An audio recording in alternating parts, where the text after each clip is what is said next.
Hey, welcome, Arun here today. And today we've got an interesting topic. I've got a few of the team members from various parts of the globe, not just the UK, the globe, joining us. We've got Chris, who's in charge of our marketing across the business, joining us. And where are you, Chris, today? Today I'm in central London. Okay, so Chris is in central London. We have Shefali, who's in charge of graphics and video and all those exciting things. Where are you today, Shefali? I'm in Delhi, India. Okay, thanks, Shefali. We have Praju, who's kind of bridges both India and the UK. Where are you today? Hi, everyone. I'm in Surrey today. Nice to meet you all. Okay, and finally, we have Pankaj. Where are you today? Hi, everyone. I'm in New Delhi, India. Okay, and myself, I'm Arun, and I'm based here down in Surrey, nearby to Praju as well. So today, we're just going to talk about some of the cultural differences that we see between India and the UK in a business life, work life, all of these different things. Okay, so I've got a few questions and we'll have a bit of a debate and a bit of discussion and have some arguments about some of these as well. So I suppose the first one is, what are some of the overarching cultural differences between the UK and India? Now, I'll ask you, Praju, firstly, since you were born and brought up in India, but you work and live here in the UK now. What are the cultural differences that you've experienced and seen? I think cultural differences, we can go about a lot of things. I would say first when I came in terms of the way people approach, it's sort of in India and UK, it's sort of like a bit more friendly. But even in terms of food, I would say that's the biggest difference. I would say in terms of cultures, like how different it is, especially in India, where me personally, no offense to anybody in the UK, but seriously, food in India is so much better. Guys should, if you guys do come by, and if you guys haven't visited India, do come. Trust me, you will find it a lot better. If you think pub food is the best place you can get butter chicken, well, you're far off. Well, let's put it that way. Yeah, I hear you. I you know what, I 100% agree with you there, Praju, as well. Okay, the food in India is in a different level. But anyway, we'll come to food maybe a little bit later. In terms of the cultural side of things, in terms of, let's say, on the business working life side of things, is it more formal here in the UK or less formal or compared to India? What's your view? Me personally, it's more direct over here. I do find it that way, where things need to get done as soon as possible. Whereas in India, it's sort of like overtime. The places where I've worked, this is my personal experience I'm talking about. And over here, it's just straight to the point, direct, and like a meeting's a meeting. You need to be there. You need to get it done. So I would say in the UK, it's a lot more formal, and it's a lot more of a direct approach. Let's say between employer and employee. Approach, Yeah. So Shefali, you've got some thoughts. What do you think, having worked in India, knowing how Indians work? I know you've worked with me and other team members here in the UK. What differences do you gauge? Okay. Actually, I find a great difference in terms of working style.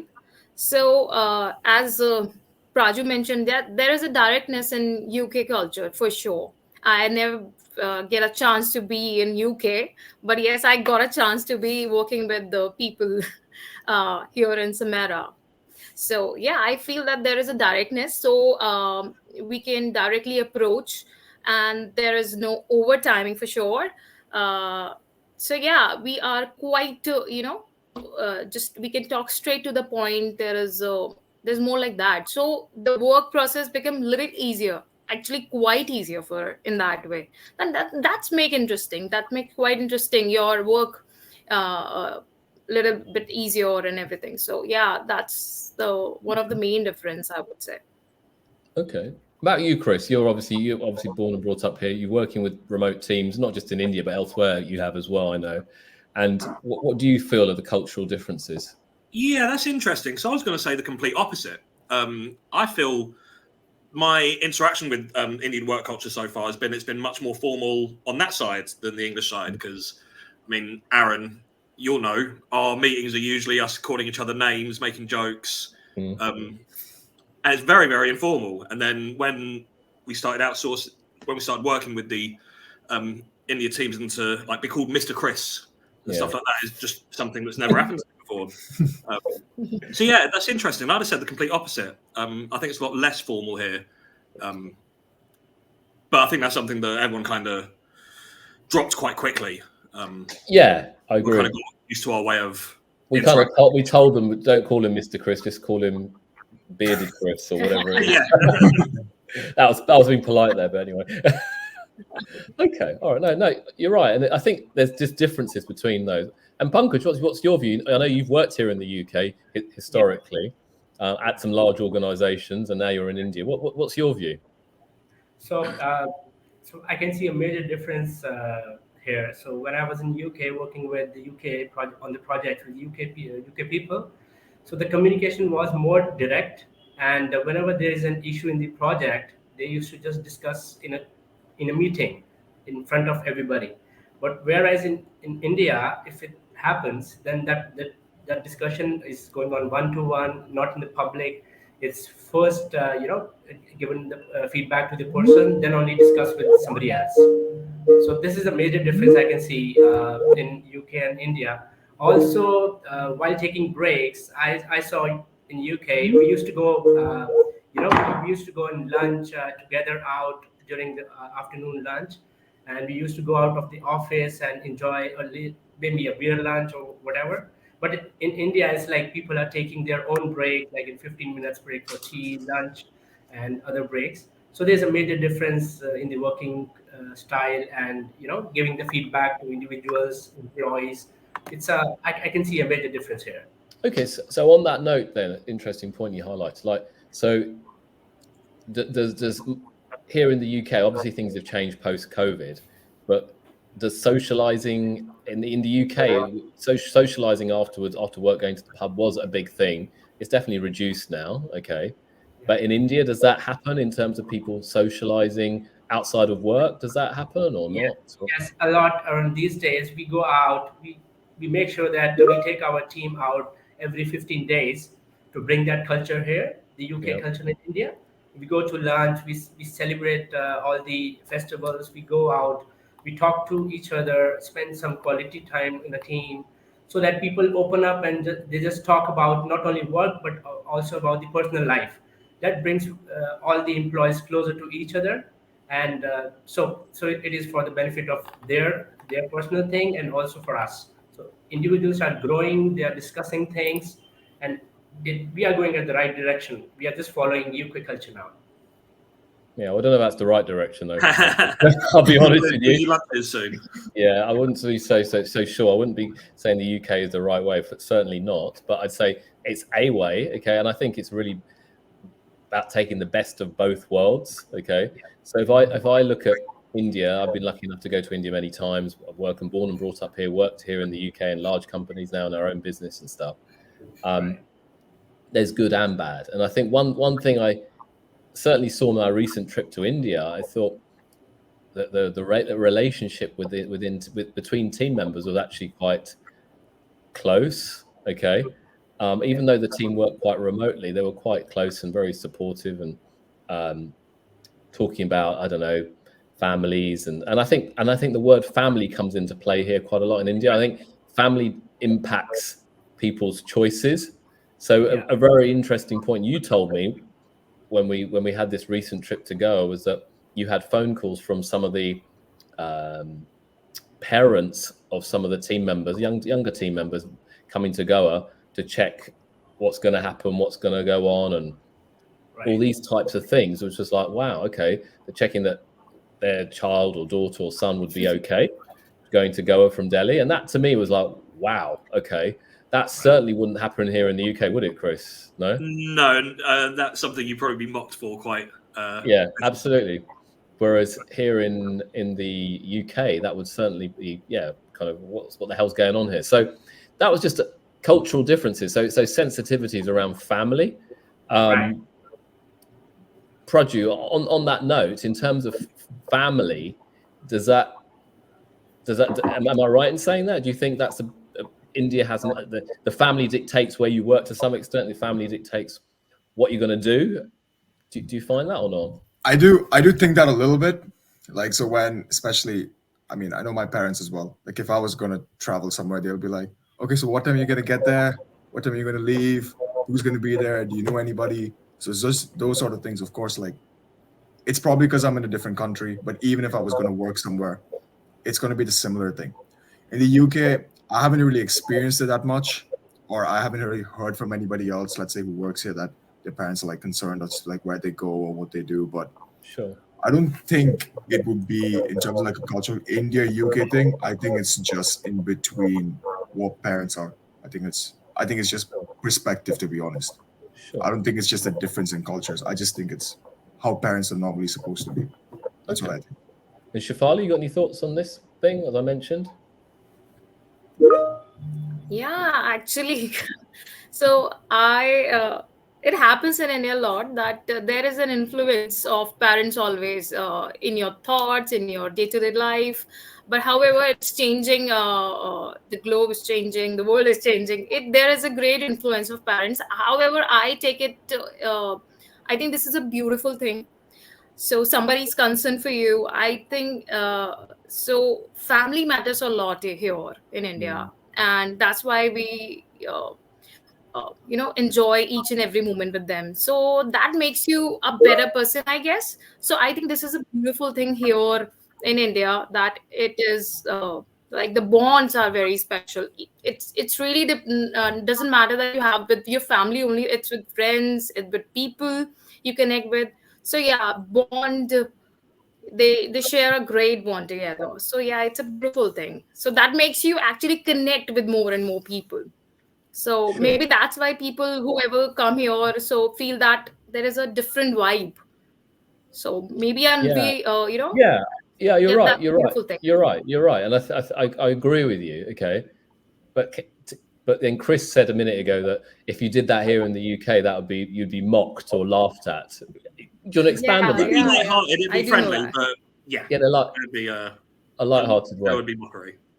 Yeah, you're right. You're right. But it's just cultural differences. That's what it is ultimately. It's not nothing right or wrong here. But and again, it was just an interesting observation. Again, just from this trip I went to Goa, I got ill, as I always do. Well, when I eat out and go to the wrong restaurants and get excited about the food in India that Prajju mentioned earlier, because the food is so good, but sometimes you just get a bit too greedy.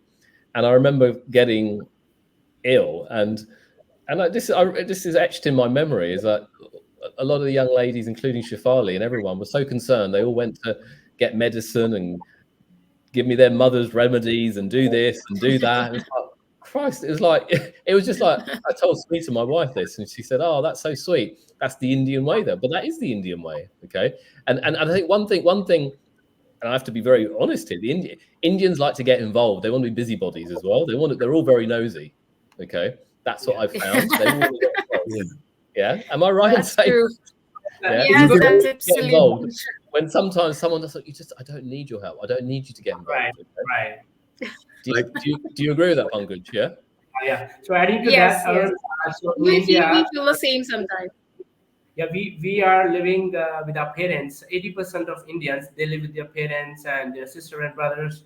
So we are grown up like that, talking to each other a lot and respecting and caring about each other. So it's in our blood. It's since the beginning. So, but in UK, I have seen that the kids, they just move out after like 10th or maybe +2 grade. So there's a difference. They are just living alone and living their own life. So that's Yeah, why. Personal and so people, space. correct. Yeah, so people aren't used to here in the UK. If I was some of the things that people would be asking, people would be thinking, "Oh God, just give me a break, just leave me alone." Okay, and Right. Yeah, that's a true. cultural difference. That is a cultural difference, huge cultural difference. Okay, interesting. So right, let me move on to some other questions that we wrote down. What about timekeeping? How important is timekeeping, Chris, here in the UK? Or are you the right person to ask? I wouldn't say it's that important. Yeah. I mean, we certainly kind of protect our own time in the sense, like, once it's 5 o'clock, that's it. I'm not thinking about work until 9 o'clock the next morning. I know a few times we've had like messages from the team in India outside of work hours, and you and I both have been like, "What are you doing working? Like, chill, go enjoy yourself. It's not work time." Yeah. Yeah, so I mean, it's important, but It's I mean, important, meetings but I suppose where I'm leading to is like if you say you're going to meet someone at 1 o'clock, okay, oh, we're very good at that. I think you'll that meet at one. You'll meet at 1 o'clock. Yeah. Yeah, you'll meet at 1 o'clock. Yeah. You sure about that, Aaron? You sure about that? Okay. Yeah, On the whole. some of us are good at it. Yeah. Okay. On the whole. I know you're terrible at it, Praju, but you're from India. Oh, please. Okay. But okay. So now, when someone says 1 o'clock in India, Pankaj, what does that actually mean? So that means the person is coming around 2 p.m. So it's 99% people, they don't turn up on time in meetings, in personal meetings, on online meetings. They are always late. They have something else to, they are gone to a temple to attend somebody, they've gone to some family function or maybe something very important outside the meeting, what's going on in their mind. So it's the culture here that Indians, they don't, follow timings. Yeah. It is very important for us to change this habit, because if you're talking to an international client, if he's on time, you're not on time, that's a major fault, right? So that goes for everyone, not only in in UK, but in India and every part of the globe. We need to just follow time and respect time. So that's I agree. I totally agree, and I think that's something that I've seen time and time again over the years. That I know in India, as you say, they say 1 o'clock. You'll be lucky if they do turn up at 2 o'clock. There might be 3 o'clock before they actually turn up. But that's a cultural difference. It's just understanding that difference. If you understand that, then you'll kind of appreciate it and know how to work around it. Okay. Aaron, if you don't mind, I'd just like to add, Sure. I do agree with Chris, though, the fact that sometimes here in the UK, like after 5 p.m., you won't be able to reach anybody regardless of what the situation is. It's only next day morning at 9 a.m. they see the emails.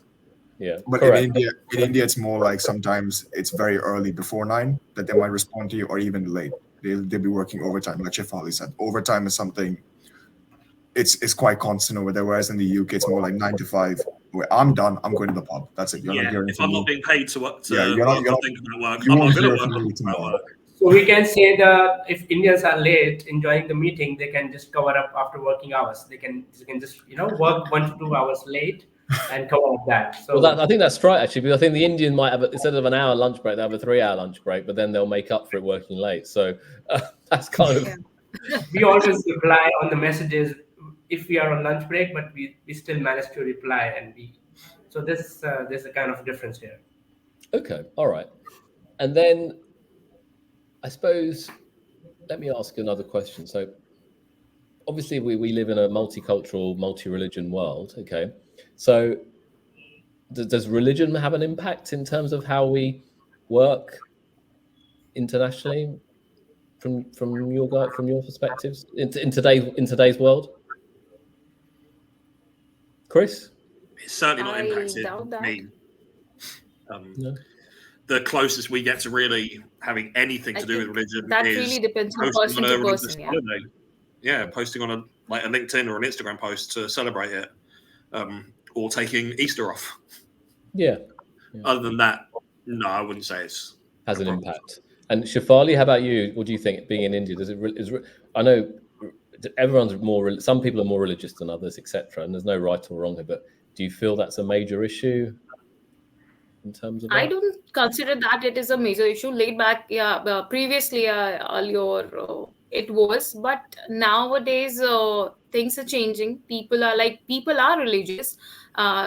People of my generation are religious, but in not that way that it can really can be a problem, or like it can create a difference in our work culture or anything. But yeah, that really it's just a medium. Again, it's a medium of connecting us with our families, with our roots, sticking towards it, embrace it, love it, and get it off for that. Like on Diwali and Holi. So that's all religious in a way that it is a religious, If I could echo, I kind of agree with both of you here, but I think one thing I did notice that there are so many religious holidays in India. Okay, so many.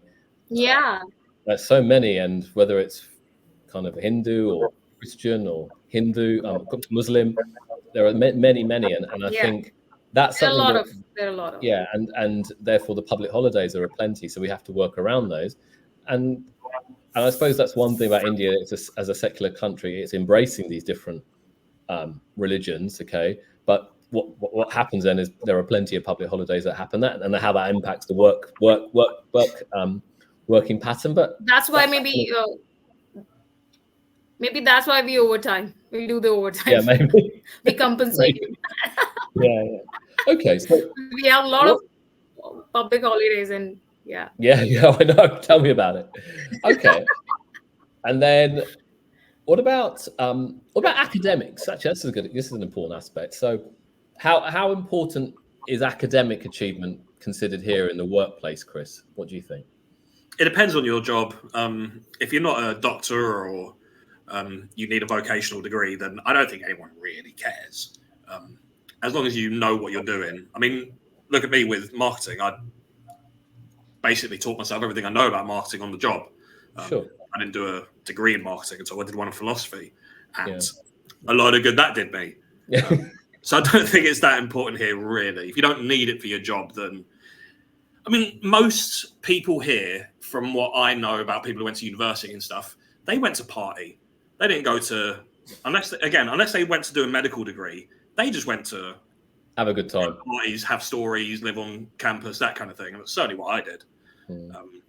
It's a lot less important here than most other places. I mean, I know a lot of Americans, and it's way less important than over in America. They take it so much more seriously. Okay, so that's interesting to hear your point of view. What do you think, Pankaj? What about how important is academic achievement in India? So it is for getting a job. It is very important.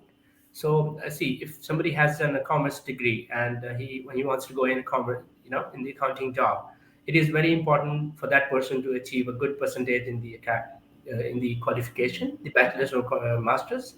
But after that, once people get like 1 to 2 years of experience, they just go with the experience. Then it's all about how you work and how you develop yourself. But yeah, I have seen people in the different studied different like commerce or maybe arts, but they are doing something else. They are into marketing, they are into IT sector, just because of their working patterns and working knowledge and working with the MNCs in various fields. So that is the difference I've seen, that in India we from the beginning we are just given a spoon feed, like you have to study hard, you have to achieve good percentage, you have to work hard, you have to become doctor, you have to become engineer. But I haven't seen anybody talking about like this in UK. So it's all about how you do and where you go, and you have to just give your 100%. Yeah. About you, Praja, what's your view on this? Because obviously you've done some studying in India, you've studied in Singapore, you studied here in the UK, now you're working. What's your view on this? I think what I've noticed is academics in especially Indian households, it's more of like a recognition, like, you studied here, he's completed grade 12, he's gone to college over here, all that. So they take it like very seriously, the fact that when you do go to college, that they want you to do well, and they also do want you to get that degree. That's one of the many reasons why parents will call you. If you think your parents are only calling you to see where you're going, but also they'll check on you day to day just to see if you're actually studying, if you're actually getting the grades. And if you don't, well, you know what's coming when you go back home. I think we all agree. So you've obviously experienced the wrath of your parents by the sounds of it. Yeah. So I think every Indian can say that, like, whose parents actually take education very seriously, then 100% they will. But whereas when it comes to the UK, I've seen a lot where I speak to a lot of people all the time, especially when I go to the gym and stuff. Like, what are you planning to do after school, or what are you planning to do after university? Like, most of them after school, they just say, I'm going to go just get a job, work with my brother, work with my dad here, not necessarily go to university. So it's not exactly the path that a lot of people take here in this country of like going to university. Sure. And when you genuinely ask someone who's doing a business degree over here, no offense to anybody who does, but I mean, like, you are allowed to take a semester to do a strategy for a company, whereas if you're going for an interview, you need to present that in 5 minutes. So there's a huge difference when it comes to that. So it's not necessarily when it's say academics is taken in the UK as like I wouldn't say it's not taken seriously. I would say you need to be prepared for what comes when you're going for a job as well. It's a completely different aspect of what they expect from you. Yeah, I think you nailed it, Raju. I think you're absolutely right. If I could echo, I know in Indian households, and I'm in an Indian household, there's always been an expectation to have a good degree, Yeah. academics, whatever. But the real world here in the UK honestly does not give a damn about, when it comes to reality, what your grades are. Okay, They're it's more can you do the practical. job? Yeah, can you do the job? Firstly, can they communicate well? Okay, and secondly, can they do the job well? Okay, Yeah. and Yeah. that's the overriding factor. As you said, Pankaj, certain things open the doors to get into these certain roles. Okay, I'm not disputing that, but um, academics are seen important here, but in India they're on a different level. Okay, it's like be all and end all in terms of academics. So it's just interesting just to hear the different kind of viewpoints, and especially for you, Praju, because you've lived and worked in both, and studied and worked in both arenas as well. So um, okay, all right, good, interesting stuff. Okay, so then back to a question that I've got written down here. It says, what could an organization like ours, what could we do to foster better cultural enhancement between our UK team and our India team? How could we enhance the cultural fit better in a global team like ours? Chris, any thoughts? The best way is just interaction and understanding, because I mean, if you haven't interacted with another culture, you're not going to know what that other culture is like until you have interacted with them. You could teach someone about it, but that's a little bit too academic and sterile. You need to interact. You need to get used to each other. You need to kind of realize what are individual quirks and what are cultural quirks. You need to understand what you need to adapt to and what you need to wait for other people to adapt to, that kind of thing. So it's just all about interaction, I think, getting used to each other, sharing culture, and being patient in some.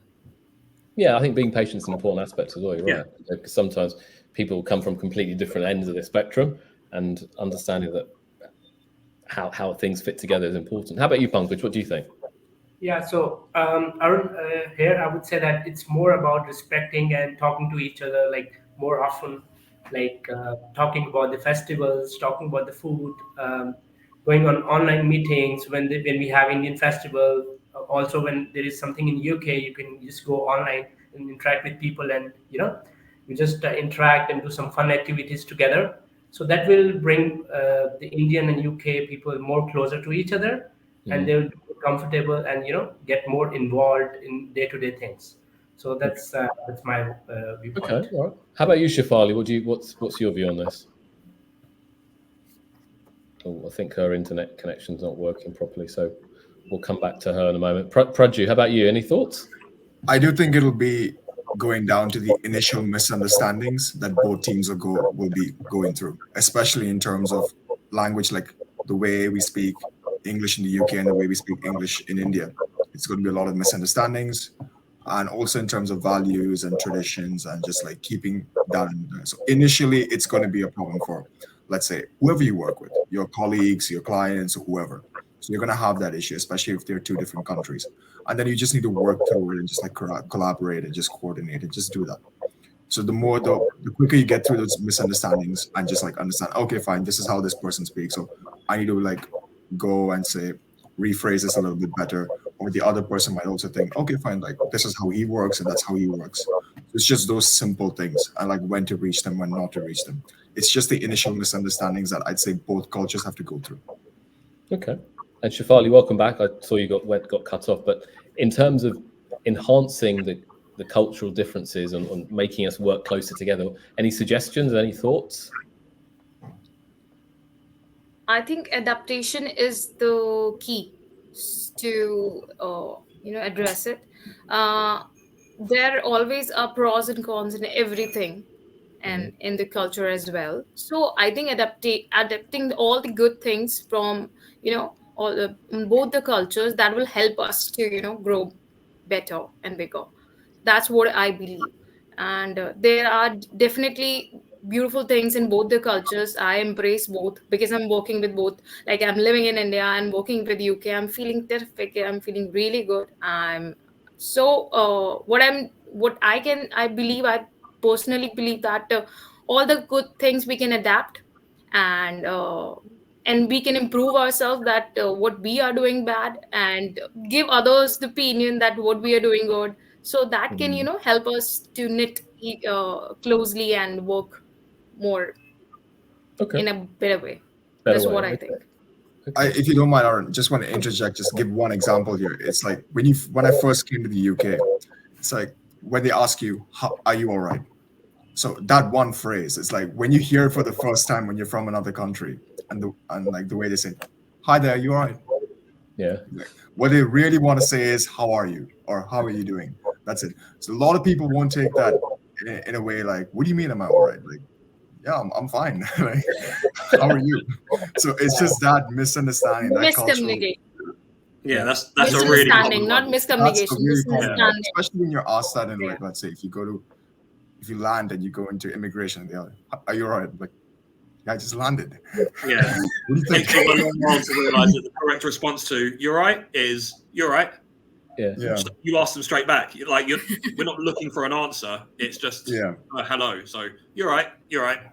Yeah. But that leads us on to a very interesting subject in terms of the language, really. Okay, we all speak English, but it can be interpreted in so many different ways. As you've just given a great example there. So many different ways, actually. Different ways, okay, and how it can be interpreted and inferred, and as sometimes misunderstanding can arise from it as well.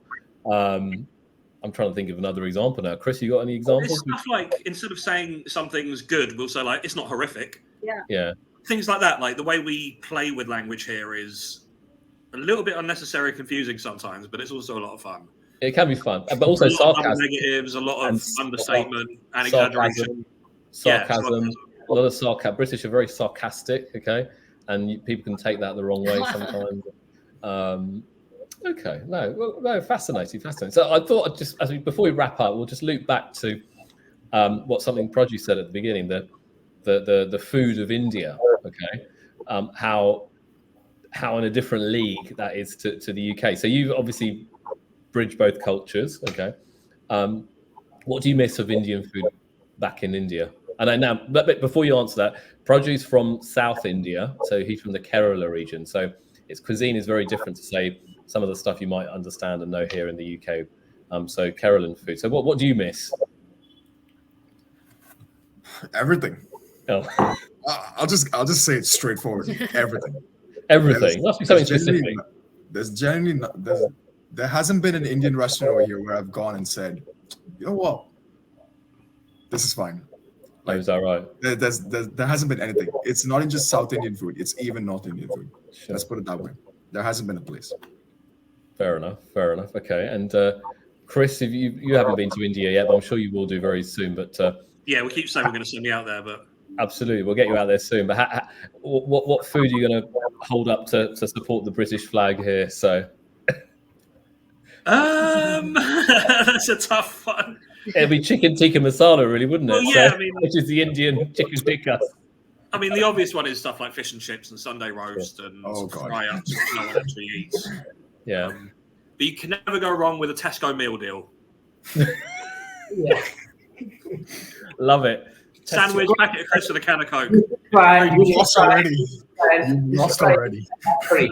Sorry, Pankaj. What's that? Indian style lamb curry, Chris. That's amazing. Mutton I curry. do love lamb. Yeah, Here I we do love lamb. Here we do goat. So you will love mutton curry here. So the thing is, when you go to India, you go to eat out with Pankaj. He'll always take us. He knows what I like. Okay, and he'll always take me to butter chicken places, and which is like creamy chicken with butter, baked in butter and cream. It's the most delicious thing. But you have it too many.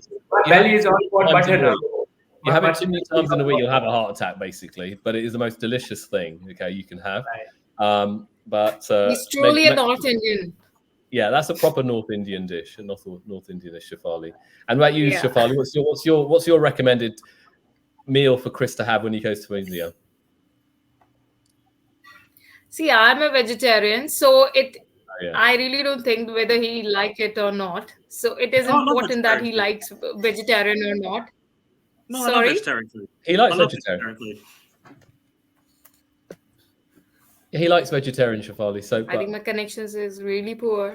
yeah. I think dal Okay, bukhara. okay. So there's a lot to try, but it just Don't worry. So, okay, on that yeah. note, Please go ahead, Pankaj. so on that note, I think I wanted to wrap up today's kind of discussion. We've discussed some of the cultural differences. I'm sure there are plenty more. I think there's a whole topic around language and misunderstanding, and which we could probably discuss more. Obviously, there's a whole topic around food and debating what can we eat. Okay, but it's interesting to note how, as a team, we work globally.